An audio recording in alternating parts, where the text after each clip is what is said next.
Willow Ridge Estates was the kind of neighborhood where kids rode scooters. Dads overwatered their lawns, and every house looked like it came from the same cookie cutter. It was calm, tidy, and predictable. That was, until Karen Whitmore became president of the HOA. On a cloudy Saturday morning, Mark Turner parked his pickup outside his brother's home on Sycamore Lane. In the truck bed, a beat-up lawnmower, 2 rakes, and a gas can. His daughter, Chloe, all of 16 and wearing earbuds, followed behind him carrying a weed whacker. Scott, Mark's brother, had thrown out his back earlier in the week, and Mark offered to help get the yard in shape before the HOA started sending nasty letters. It wasn't charity, it was survival. Mark gave Chloe a smile. "All right, champ. Front yard's all yours." 5 minutes in, Chloe's mowing. Mark's untangling an extension cord when he notices a woman standing across the street. Hands on hips, wearing a sun visor and a laminated name badge that looked like it belonged to someone. Much more important than she was. Karen, she didn't wave, she didn't blink, she just stared. Like a hawk with a clipboard. Mark shrugged it off. Until a black and white sheriff's cruiser rolled down the street and parked behind his truck. 2 deputies stepped out, one older, bald, and polite. The other younger and already adjusting his belt like he expected trouble. "Afternoon," the older one said. "We got a call about possible trespassing and noise complaints." Mark raised an eyebrow. "I'm helping my brother with yard work." Scott came hobbling out of the house at that exact moment, waving one of those blue HOA tags from a drawer nobody checks. "Officers, he's my brother. They're just helping out today. We've had no issues." Karen came marching over, arms folded, already shaking her head. "I didn't recognize them," she said. "There's been a lot of suspicious activity lately.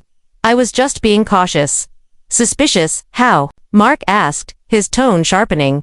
Karen looked at Chloe still mowing. Earbuds in, completely unaware she was now part of an official police report. "She doesn't live here," Karen replied, "and minors operating machinery is technically against HOA yard maintenance rules." Scott nearly laughed.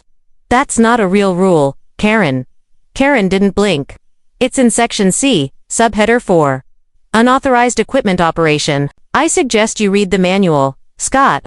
Karen Whitmore had been president for only 6 weeks, but in that time, she'd issued 12 fines, called the police 4 times, and added her own face to the top of the community newsletter. Every copy of it, coincidentally, printed at her personal home office. The deputies nodded, mumbled something about everything looking fine, and left. But the mood had changed. Chloe shut off the mower, her eyes narrowed toward Karen like she was trying to burn a hole through that visor. Mark considered packing up and leaving. Instead, he cranked the mower back on, louder than before. Chloe gave him a look. Seriously, he grinned. "Let's finish the job." Karen stood there another minute, muttering into her phone. She didn't wave, she didn't apologize. Narrator: Mark should have left then. Most people would have. But he wasn't most people. And Karen. She wasn't done. Because once she decided someone didn't belong in Willow Ridge, she'd make sure the whole neighborhood heard about it. 3 houses down from Scott Turner's place. A for rent sign disappeared overnight. The next morning, a moving truck pulled up, new fanfare, new whole logo. Just a faded white box van that had seen better days. Out stepped Luis Alvarez, sleeves rolled up, already unloading a mattress. His wife Danielle followed with a crate of kitchenware and a sleepy-eyed golden doodle named Peach. They weren't flashy, just quiet, polite, and clearly in the middle of moving day chaos. Across the street, behind tinted bay windows, Karen Whitmore adjusted her binoculars. She dialed, "Dispatcher, 911. What's your emergency?" Karen whispered, "Possible drug operation. 2 unknown individuals unloading unmarked boxes. Suspicious vehicle, might be gang-related." The operator tried to clarify. Karen gave no room for doubt. Karen didn't see a young couple starting their new life. She saw a threat, one that hadn't passed through her HOA orientation, Funneland, that meant trouble. 20 minutes later, another patrol car cruised into Willow Ridge. Officer Jensen, the same deputy from last time, stepped out. His shoulders dropped when he saw the address. He approached the couple cautiously. Luis turned mid-lift, wiping sweat from his brow. "Is there a problem, officer?" "We got a call," Jensen said, clearly uncomfortable.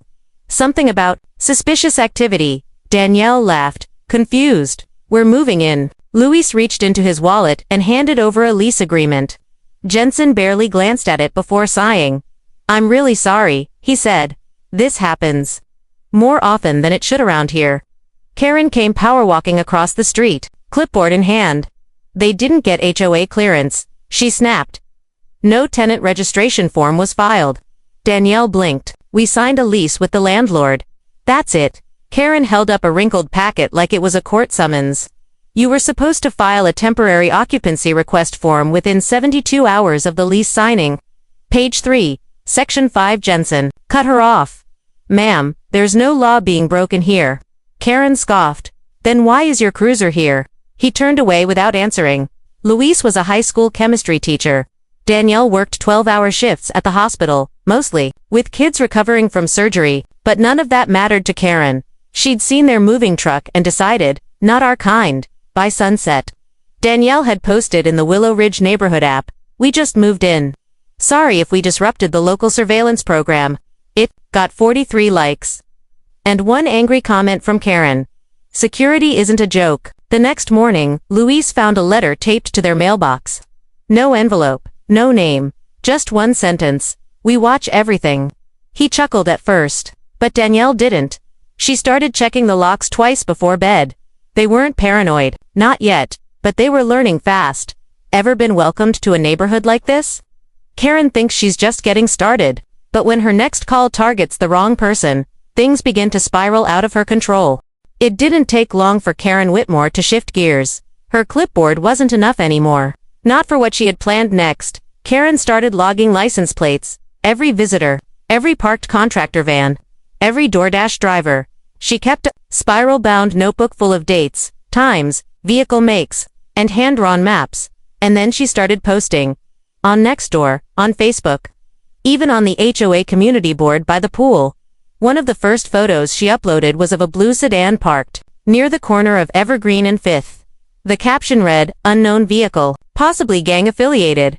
No HOA decal. Loitering behavior. Tinted windows." The car belonged to Pastor Raymond, who had just stopped to drop off soup at a sick parishioner's home. When his wife showed him the post, he didn't laugh. He drove straight to the next HOA meeting. The community hall was already tense. Danielle and Luis sat in the back, whispering to each other. Scott Turner, now trying to stay neutral, rubbed his temples like he had a headache that wouldn't quit. Karen sat at the front of the table with her notes, a cup of herbal tea, and a locked laptop in front of her. Then Pastor Raymond stepped up to the microphone. "I've been a resident of this neighborhood for 9 years, he began calmly. "I have led 5 community food drives, officiated 3 weddings, and helped patch more roofs than I can count. And last week, I was labeled a gang member." Karen didn't even look up. "We all need to do our part to keep the neighborhood safe." Raymond's voice dropped, but the room got quieter. "Karen, you don't get to decide who belongs and who doesn't. You don't get to post lies just because someone doesn't smile at you from their car window." The room murmured. A few heads nodded. Even Scott cleared his throat and reached for his HOA bylaws binder. Karen finally raised her eyes. "My posts were purely observational and legally protected speech." Raymond leaned in. "You posted that I was possibly gang-affiliated. That's not observation. That's slander." Karen blinked. "I said, possibly." That night, someone slashed Karen's tires. She called the cops again. This time, they seemed annoyed. She blamed Raymond. No evidence, no reason, just blamed him. The police left with a shrug. The patrol car didn't even turn on its lights. By morning, Karen had installed a motion-activated security camera on her front porch, a backup camera on her mailbox, and one pointed straight across the street at Scott's house. She started narrating her own footage on Facebook Live. "Karen, here, you can see a young man on a bicycle, no helmet, circling repeatedly. Could be scouting, possibly juvenile delinquent activity." It was Chloe, doing laps before her track meet. Mark sent her a screenshot. Chloe replied with a video of herself flipping off the camera in slow motion. Karen responded by calling the school. Claimed Chloe was disrupting the neighborhood. It was no longer just paranoia. It was obsession. Karen believed she was defending the neighborhood from infiltration, decay, and danger. But in reality, she was tearing it apart from the inside out. When Deputy Carla Monroe got her first Willow Ridge dispatch, She figured it'd be another sleepy suburban stroll. She was new to the county sharped, with a reputation for sniffing out nonsense in less time than it takes to write a parking ticket. The call: construction crew operating after hours. Suspected unauthorized build. Possible theft. The address: Luis and Danielle's single quotes S. Carla pulled up at 7:14 p.m. Sun still up, birds still chirping, and two men finishing the last planks of a backyard deck. Luis was supervising with a glass of lemonade in one hand and blueprints in the other. Danielle was in scrubs, just home from a double shift. Karen met Carla before she even shut her car door. Karen: they've been hammering all evening. They never submitted a modification request form. They might be hiding something under that deck. Carla didn't react. She just scanned the yard, measured everyone's body language. Then she said something Karen wasn't used to hearing. "Ma'am, I'm going to talk to the homeowners now. Alone." Karen's smile cracked, but she stepped back. Inside, Luis showed Carla every permit, every signed form, every receipt. Then he added something else. "She's done this 3 times. She calls the cops, claims we don't belong, or that we're dangerous." Danielle nodded. "She tried to get me fired. Left a voicemail at my hospital saying I was involved in vandalism." Carla raised an eyebrow. "You have that recording?" Danielle pulled out her phone and hit play. Karen's voice, nasal and sharp: "I don't think your nurse should be working around children. She's been unstable, possibly violent. You should look into her." That was enough. Carla returned to her cruiser, logged the visit as unfounded, and didn't drive away. Instead, she stayed, parked under a streetlight, watching. Then she opened her laptop, pulled up the public HOA registry for Willow Ridge Estates. She noticed something strange. Karen's address, the one listed on the HOA board, didn't match the county records. Carla leaned in. The house listed under Karen's name. Sold 6 months ago. Carla went deeper. County zoning maps, HOA boundary overlays, property lines. It took an hour, but by the end of it, she wasn't just confused, she was furious. Half the homes Karen had been issuing letters to weren't even under HOA jurisdiction anymore.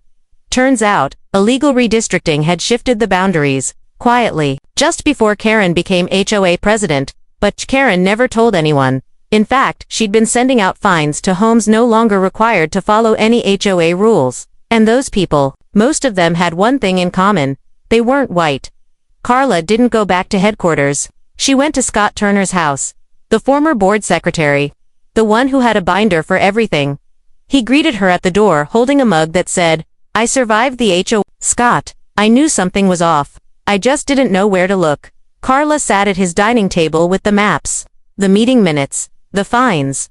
They found 5 illegal citations, 3 fraudulent votes, and 1 letter Karen had signed on behalf of a board member who had moved out of state a year ago. Karen wasn't just annoying. She was acting like a dictator in yoga pants, and now someone with a badge was finally watching.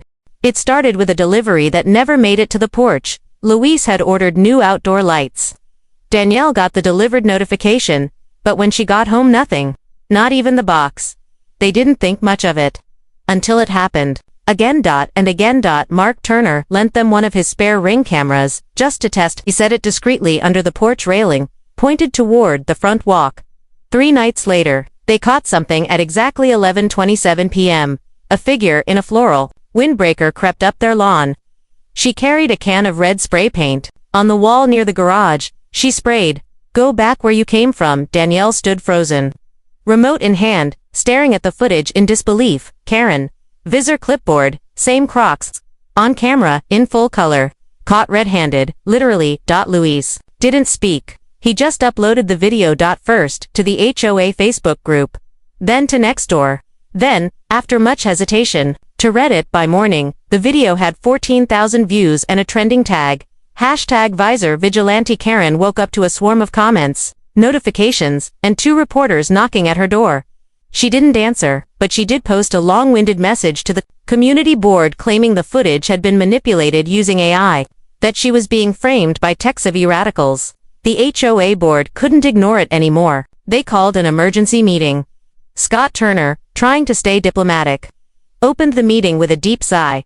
"Scott, there's now video evidence of vandalism, trespassing, and possible hate speech. I think we all know who we're talking about." Karen showed up late, wearing sunglasses indoors and carrying a printed stack of exoneration materials. She tried to take her usual seat at the head of the table, but this time, someone else was sitting there. Louise Karen tried to speak, but the room didn't let her. Danielle stood up and read aloud the voicemail Karen had left on the hospital's answering machine. Then Mark played the lawnmower incident, body cam footage from Deputy Jensen. Then Chloe played her own phone video Corinne filming kids from her window while muttering, "Delinquents." Finally, Deputy Carla entered the room. She stood in uniform and announced, "As of today, Ms. Karen Whitmore is under official investigation for misuse of emergency services, harassment, and defamation. Any further calls she makes to 911 regarding residents in Willow Ridge must be verified before dispatch. Karen, you have no right. Carla, I have every right, and you have violated several municipal codes, and possibly a few federal ones." Karen stood frozen. The visor came off, so did the charm. She walked out of the meeting without a word. By the time she got home, her front lawn was filled with reporters and neighbors. Someone stuck a cardboard sign in her flower bed that read, "HOA equals harassment on arrival." But even after all that, Karen still had one more move to make. Ever seen a control freak lose everything and still refuse to quit? Karen's mask is off, but in part 6, we find out her grip on the HOA was deeper than anyone thought. The paperwork, the rules, the address, all lies. And now, the real twist begins. Karen Whitmore disappeared from the streets of Willow Ridge for 5 days. No visor, no clipboard, not a single Facebook Live rant. Most assumed she'd gone quiet out of shame. They were wrong. On the 6th day, certified letters arrived at 8 homes. Each one threatened legal action against residents for defamation, illegal surveillance, and HOA interference. Mark, Liz, Danielle, Pastor Raymond, even Chloe, got one. Karen wasn't retreating. She was retaliating. Danielle had seen enough. She contacted a civil rights attorney. Within 48 hours, a harassment and defamation lawsuit was filed against Karen Whitmore with the video footage, voicemails, and HOA citations attached as exhibits. Karen countered by showing up at the county courthouse with her own suit alleging emotional distress, vandalism, and community-wide targeting. The judge scheduled both for preliminary hearing on the same day. It was the showdown everyone had been waiting for. But just before the court date, something unexpected happened. Deputy Carla Monroe, who had continued her quiet investigation, a discovery that turned the entire situation inside out. It started with a tip from Scott Turner. "Scott, she's still using HOA letterhead, but her name isn't on the updated board list. And I checked the latest property roll. Karen doesn't even live here anymore." Carla pulled the latest deed records. Karen had sold her house 6 months earlier, moved 2 blocks over into a rental property outside of Willow Ridge's official HOA boundary. Her new address placed her in an adjacent district with no HOA at all, which meant every fine, citation, and HOA letter she sent since that move wasn't just invalid, it was fraudulent. Carla called the county clerk to confirm. Then the zoning office, then the state's HOA regulatory authority. It was airtight. The morning of the hearing, Karen walked in wearing a power suit and smug grin. She carried a binder thicker than a phone book. The judge barely let her speak before asking, "Ms. Whitmore, can you confirm your current residence address?" Karen hesitated, then said, 127 Maplewood Court. The judge turned a page on the file, looked up. "That property lies outside the Willow Ridge HOA." Karen blinked. "I temporarily moved. My influence still applies." The judge cut her off. "You are no longer a homeowner in Willow Ridge. You've had no legal authority to act on behalf of the HOA since February. Any actions taken after that date may be considered impersonation of a board official, possible mail fraud, and harassment." The courtroom murmured. Karen's attorney turned pale. Danielle tried not to smile. Louise didn't try at all. Karen stammered, claiming it was all a technicality, that her leadership was unofficial but respected. The judge had heard enough. He dismissed Karen's complaint entirely, allowed Danielle's to proceed, and ordered a full audit of the HOA's activities under Karen's presidency. But that wasn't even the end. Outside the courthouse, a local reporter cornered Karen. "Do you have a comment about operating an HOA while living outside the district?" Karen replied, "It's not about where I live. It's about what I protect." And then she got into a car. But the driver wasn't her husband. The man behind the wheel was Dennis Whitmore, her cousin, and unbeknownst to most a former HOA treasurer who quietly resigned when the bylaws changed last year. He still had access to the HOA's email server, the one Karen used to forge digital votes, resend expired fines, and sign letters under other board members' names. Deputy Carla had the receipts, and now she had a reason to bring them both in. Thought Karen was just a petty neighborhood tyrant. Think again. She had help, she had systems, and she had secrets. In Part 7, the HOA holds an emergency election just as Karen and her cousin launch one last desperate power play. With Karen's authority officially voided, and a lawsuit moving forward, Willow Ridge held an emergency vote to fill the vacant HOA presidency. It was the largest community turnout in neighborhood history. 48 residents cast ballots. Scott Turner, who had reluctantly stayed neutral, was nominated, then practically shoved into the role by unanimous vote. At the first meeting under new leadership, Scott made 3 announcements. All fines issued under Karen after her move were void. The HOA Facebook page would be archived and replaced with a moderated community portal. Karen Whitmore was formally banned from attending board meetings or contacting residents through HOA channels. Applause followed, but peace didn't last long. The very next morning, flyers appeared on nearly every mailbox in Willow Ridge, taped, not mailed. Each one read, "Your new president was appointed. Not elected. Karen Whitmore fought for you, now she's being silenced. Demand a revote." On the back, a QR code leading to a shady petition site called HOAfreedom.net. It was no coincidence. The site was registered under an email belonging to Dennis Whitmore, Karen's cousin, her silent partner in all things HOA, Deputy Carla Monroe, who hadn't stopped digging. Visited the address Dennis had listed in prior HOA records. He wasn't home, but his router had been pinged at 2:43 a.m. from the Willow Ridge Clubhouse WI-V.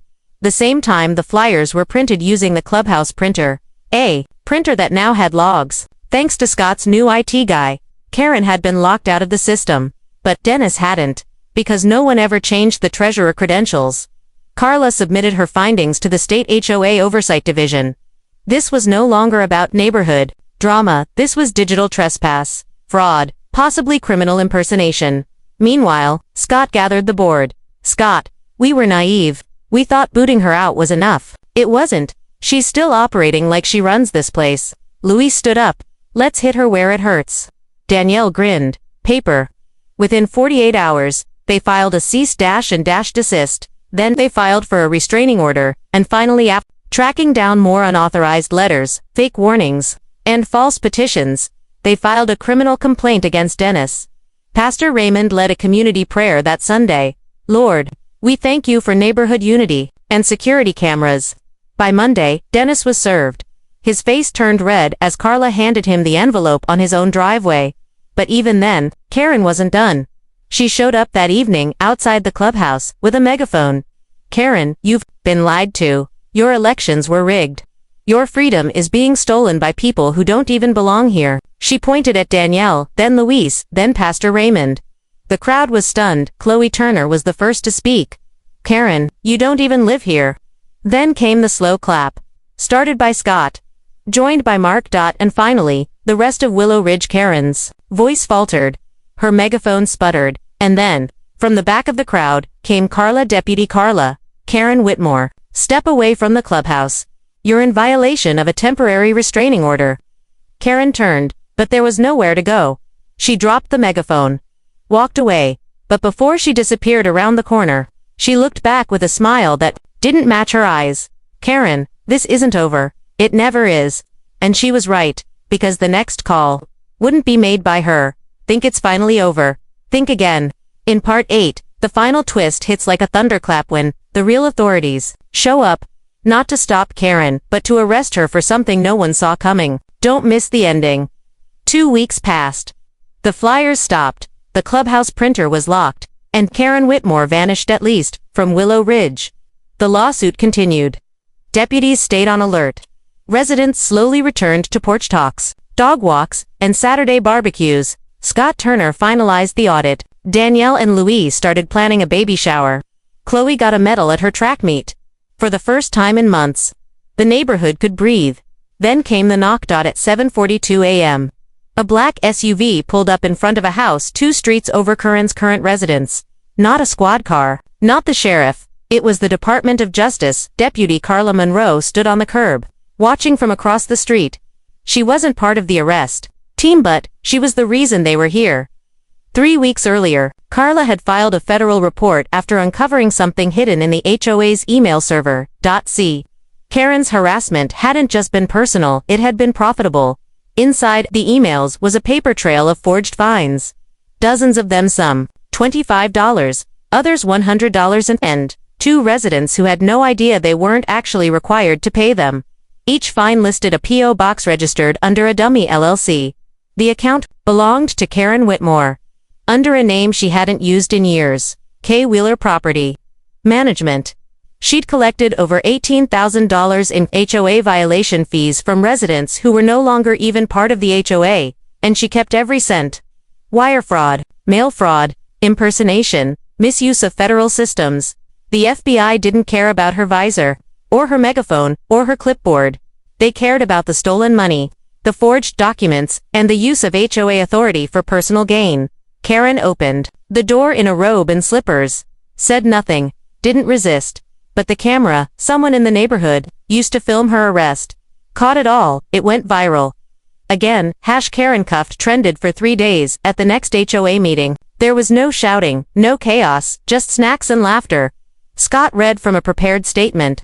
The Willow Ridge HOA has officially removed all documentation, citations, or fines issued by Karen Whitmore, or any alias associated with her. We apologize to those affected.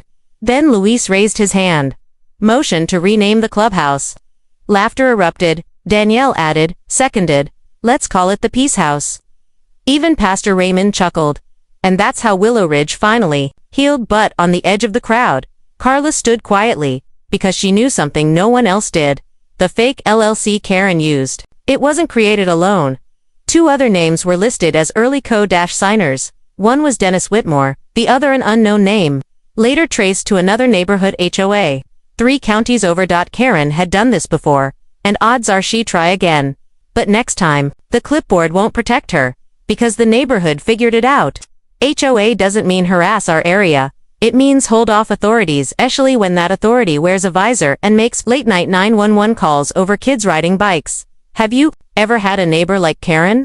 One who thought rules were weapons and authority was theirs to rewrite. Tell us your HOA horror story in the comments. And don't forget, your silence might be their favorite tool. Speak up, film it, and share it, because neighborhoods only work when everyone gets a say.